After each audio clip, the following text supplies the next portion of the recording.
Welcome back to Investing Talk Podcast. Great to be back. Today, we're taking a closer look at BigBear.ai holdings. You sent us some information covering, well, their recent financial performance, what they're actually up to business-wise, and a bit of market context. Right. The goal here is really to unpack all these details for you and figure out what actually stands out with this company. Okay, so let's get started. What exactly does BigBear.ai do? Well, they focus on what they call AI-powered decision intelligence solutions. Basically, think software as a service, SaaS platforms. Okay. And these platforms are built to analyze data and, predict outcomes, particularly for critical operations. Critical operations like what? Where are they focused? Their main areas seem to be government and defense. That's a big one. But they also operate in supply chain logistics and, interestingly, healthcare. Government and defense. So, like, major agencies. Yes, they actually count the U.S. Department of Defense and intelligence agencies among their clients.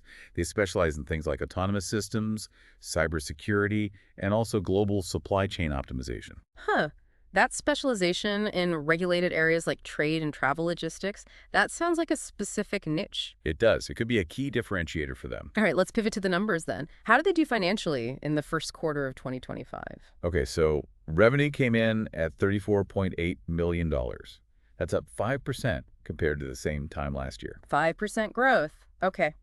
Anything else stand out on the positive side? Well, they raised a good chunk of cash, $64.7 million, from warrant exercises. Right, warrant exercises. Basically, people betting the stock will go up and the company gets cash now. Exactly. And they also managed to cut their long-term debt by $58 million, which is quite significant. So less debt, more cash. How much cash do they have? Their cash position is reported at $107.6 million. Seems pretty solid. But there's always a but, isn't there? What about profitability? Yes. That's where it gets tricky. The earnings it didn't actually specify net income or earnings per share. That's interesting. What do we know about profits or lack thereof? We know their operating income was negative, minus $21.2 million. And net losses actually got worse, widened to negative $62 million. Wow. Okay, so that means their profit margin is deeply negative. We're talking minus 145%. minus 145%. So for every dollar they bring in, they're spending almost 2.5. Basically, yes. It suggests, heavy spending, maybe R&D, maybe customer acquisition costs. It definitely raises questions about sustainability, even with that cash buffer. Yeah, that really flags something. Revenue is growing, but they're losing a lot of money on each sale. Precisely.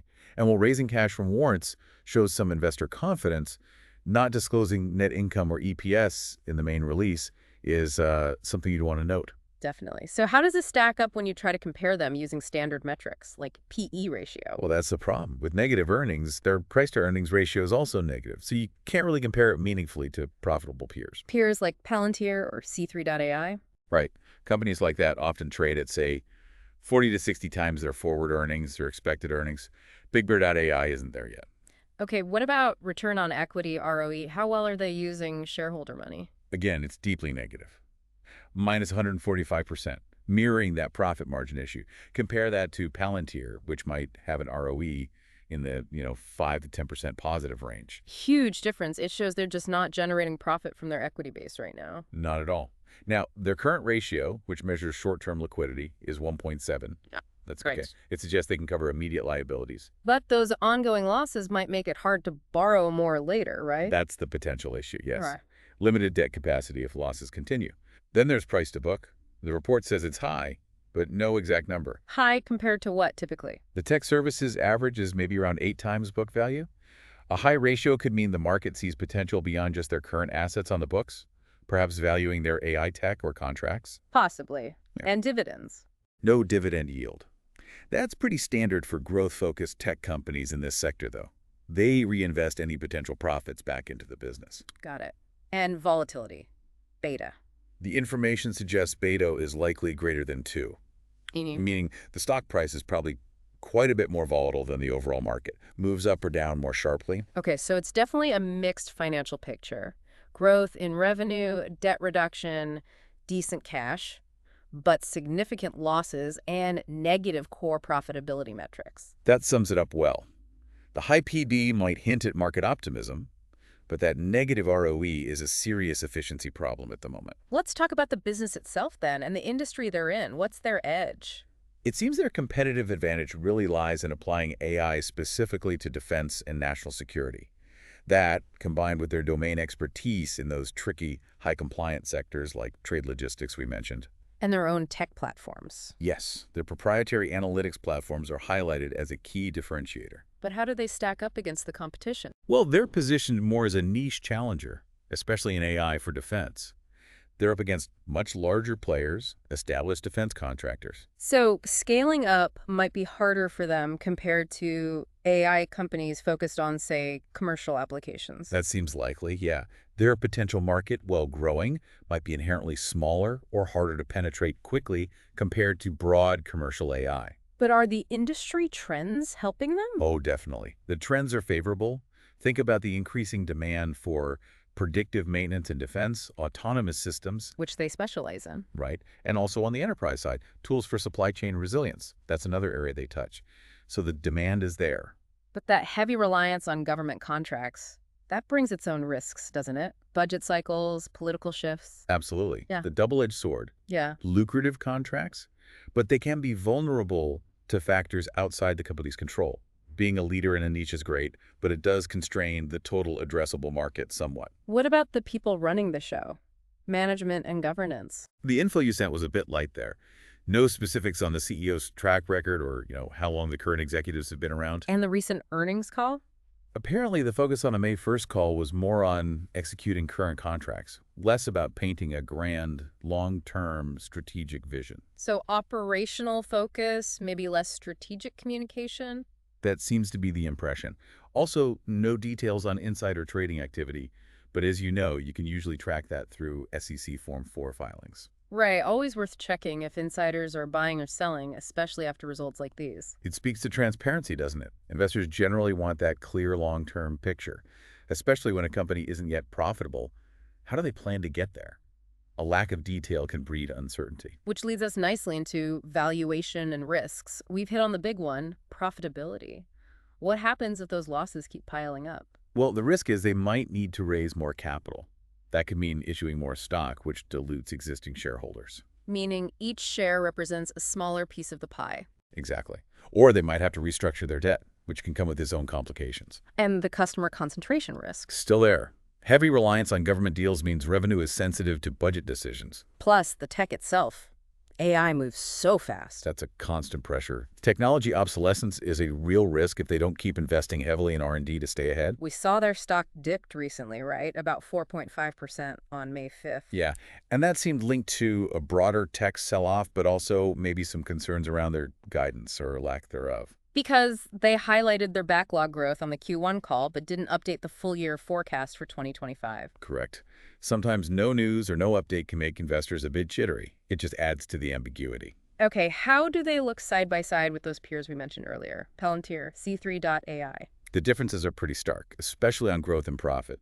Q1 year-over-year revenue growth, BigBear.ai was 5%, Palantir 21%, C3.ai 17%. So lagging behind on top-line growth there. Significantly. And the profit margin gap's even wider. BigBear.ai at that minus 145%. Palantir much closer to break-even at minus 2%. C3.ai also losing money, but less severely at minus 35%. Wow. And market cap, the overall size. Big difference there, too. BigBear.ai is maybe around $500 million market cap, give or take. Palantir, over $50 billion. That really puts the scale challenge into perspective. It does. It shows the different stages these companies are at. Palantir has shown a much clearer path towards profitability, hence the much higher valuation. BigBear.ai, while growing, still has that big profitability hurdle to clear. Have there been any other recent developments we should know about? A couple of things popped up. On May 6th, they announced a collaboration with a company called Hardy Dynamics. What's that about? It's focused on advancing AI orchestration for U.S. Army drone swarm operations, part of something called Project Linchpin. Seems like a positive step right in their core defense area. Okay, that sounds promising. Anything else? Well, yes. There was also news in May about a legal investigation started by the Gross law firm. It's on behalf of shareholders. An investigation. Do we know what it's about specifically? The information you sent didn't specify the exact nature, unfortunately. A partnership is good news, but a legal investigation definitely adds a layer of uncertainty, doesn't it? Absolutely. It's a significant potential risk factor you'd have to consider. especially without knowing the details yet. So wrapping this all up, what's the market sentiment, the outlook? It's kind of mixed, reflecting everything we've discussed. Those warrant exercises we mentioned suggest some investors see potential upside, maybe above $9 a share. Right. The CEO's comments on the earnings call were cautiously optimistic, mentioning encouraging signs, but also emphasizing disciplined execution. Execution needed to get to profitability, presumably. One would hope so. Yeah. Their next earnings report is likely sometime in the August to November window. So putting it all together, the growth, the debt reduction, the cash versus the huge losses, the lack of profit disclosure, and now this legal investigation, what's the takeaway? Given all that, especially the undisclosed profitability details in that active legal probe, a hold with caution seems like a reasonable stance for now. Why caution? Because there's asymmetric risk here.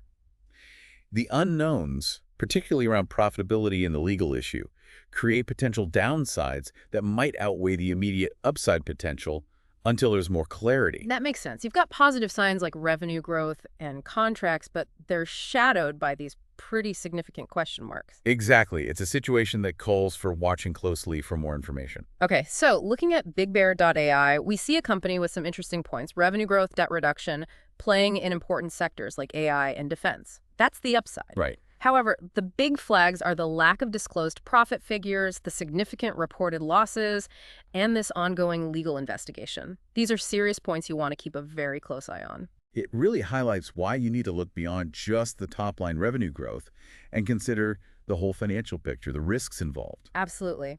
So for those of you following BigBear.ai, make sure you track their SEC filings for more details, especially on profitability and any news regarding that legal situation. Diligence is key here. We hope this overview has helped you make better sense of the information you sent our way. Hope it was useful. And if you found this analysis helpful, please do subscribe, like, and maybe leave us a comment with your thoughts. We appreciate the engagement. Thanks for tuning in to Investing Talk Podcast.